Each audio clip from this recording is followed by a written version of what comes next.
Shalom, salam di dalam kasih Tuhan kita Yesus Kristus. Saat ini kita bukan hanya saja menghadapi ancaman atau permasalahan dari luar rumah kita, yaitu virus COVID-19. Tapi mungkin saat ini juga kita mulai merasakan permasalahan berasal dari dalam rumah kita. Apa itu?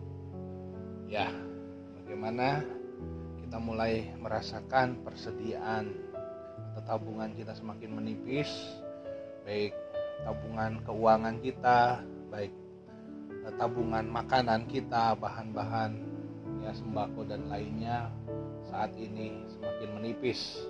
Dengan tidak bisa bekerja, para pedagang tidak bisa lagi berjualan, para wirausaha juga pesanannya semakin sedikit, para karyawan juga harus hadapi kenyataan gajinya harus disesuaikan atau dipotong. Para pengusaha pun mengalami hal yang sama, produksi dan permintaan barang juga semakin berkurang.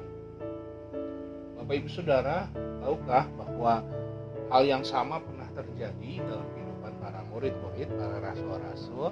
Mereka mereka menghadapi kenyataan bahwa persediaan mereka hanya sedikit dan rasanya tidak mungkin untuk memenuhi keperluan atau kebutuhan mereka. Dalam sebuah kisah Bapak Ibu Saudara, bagaimana Tuhan Yesus mengajar para murid yang berjumlah lebih dari 5.000 orang laki-laki. Setelah itu Tuhan bertanya kepada mereka, apa yang ada pada kita yang bisa kita beri? Ternyata yang ada hanya 5 roti dan 2 ikan. Rasanya bukan hanya sedikit, tapi mustahil Bapak Ibu Saudara dengan 5 roti dan 2 ikan untuk memenuhi kebutuhan makan 5.000 orang lebih. Tetapi kita tahu bersama pada akhirnya ada mujizat Tuhan. Saya akan bacakan Bapak Ibu Saudara apa yang sebetulnya terjadi sehingga di dalam keterbatasan terjadi sebuah mujizat Tuhan.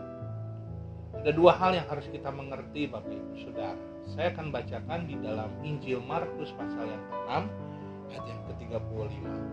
Sekali lagi, Injil Markus pasal yang ke-6 ayat 35 mulai. Pada waktu itu hari sudah malam, datanglah murid-muridnya kepadanya dan berkata, tempat ini sunyi dan hari sudah malam. Suruhlah mereka pergi supaya mereka dapat membeli makanan di desa-desa dan di kampung-kampung di sekitar ini. Tetapi jawab Yesus, kamu harus memberi mereka makan. Kata mereka kepadanya, jadi haruskah kami membeli roti seharga 200 dinar untuk memberi mereka makan? Tetapi Yesus berkata kepada mereka, berapa banyak roti yang ada padamu? Coba periksa. Sesudah memeriksanya mereka berkata, 5 roti dan 2 ikan. Lalu ia menyuruh orang-orang itu supaya semua duduk berkelompok-kelompok di atas rumput hijau. Maka duduklah mereka berkelompok-kelompok, ada yang 100, ada yang 50 orang. Dan sesudah itu, dan setelah ia mengambil 5 roti dan 2 ikan itu, ia menengadah ke langit dan mengucap berkat, lalu memecah-mecahkan roti itu dan memberikannya kepada murid-muridnya supaya dibagi-bagikan kepada orang itu. Begitu juga kedua ikan itu dibagi-bagikannya kepada semua mereka, dan mereka semuanya makan sampai kenyang. Oh haleluya Bapak Ibu Saudara. Ada mujizat di tengah keterbatasan. Saat harus bertanggung jawab atas 5.000 orang lebih dan yang ada hanya 5 roti dan 2 ikan. Begitu juga dengan kehidupan kita saat ini. Mungkin kita lihat beras di dapur kita berapa kilo sembako, kita lihat uang kita di dompet atau di ATM kita sudah semakin berkurang. Kita mulai khawatir, kita mulai takut bagaimana dengan hidup kita esok hari. Bapak Ibu Saudara, seperti yang terjadi saat itu yang sama juga sanggup melakukan saat ini di dalam kehidupan saya dan saudara. Tapi ada dua hal yang harus kita pegang, yang harus kita mengerti. Pertama, Bapak Ibu sudah perhatikan ayat yang ke-37. Tetapi jawabnya, kamu harus memberi mereka makan. Tuhan berkata kepada para murid, tuh kamu harus memberi mereka makan. Ini artinya apa Bapak Ibu Saudara? Ini artinya pada kita semua bentuk tanggung jawab Tuhan atas kebutuhan hidup kita. Ya, jadi percayalah Bapak Ibu Saudara bahwa yang pertama di tengah-tengah keterbatasan kita saat ini harus kita mengerti adalah Tuhan bertanggung jawab atas setiap kebutuhan hidup kita. Amin. Ya, Dia katakan harus kita kasih makan buat mereka. Mereka ada 5.000 orang, baru laki-lakinya saja, belum perempuannya, belum anak-anaknya mungkin Bapak Ibu Saudara, mungkin belum orang-orang yang tua. Lebih daripada 5.000 orang, dan Tuhan katakan kita harus bertanggung jawab atas mereka. Dan saya yakin dan percaya seperti yang Filipi pasal 4 ayat yang ke-19.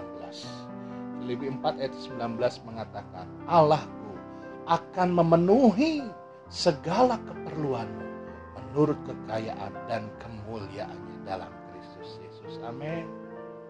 Sekali lagi, Filipi 4 ayat 19, Allahku akan memenuhi segala keperluanmu menurut kekayaannya dalam Kristus Yesus. Oh haleluya. Saya yakin dan percaya setiap kita Tuhan bertanggung jawab atas kehidupan kita. Ya, walaupun mungkin sebelumnya kita biasa mungkin makan nasi pakai ayam, pakai daging Bapak Ibu Saudara. Mungkin saat ini kita harus makan pakai telur, pakai mie. Tapi Bapak Ibu Saudara, bagaimanapun Tuhan akan bertanggung jawab atas kehidupan kita. Amin. Oleh sebab itu jangan kita takut. Pegang saja bahwa Tuhan pasti bertanggung jawab. Nah yang kedua, kalau Tuhan bertanggung jawab, yang kedua Tuhan pun ingin kita bertanggung jawab. Makanya di dalam ayat yang ke-38 Tuhan berkata, tetapi Ia berkata kepada mereka, berapa banyak roti yang ada padamu? Cobalah periksa.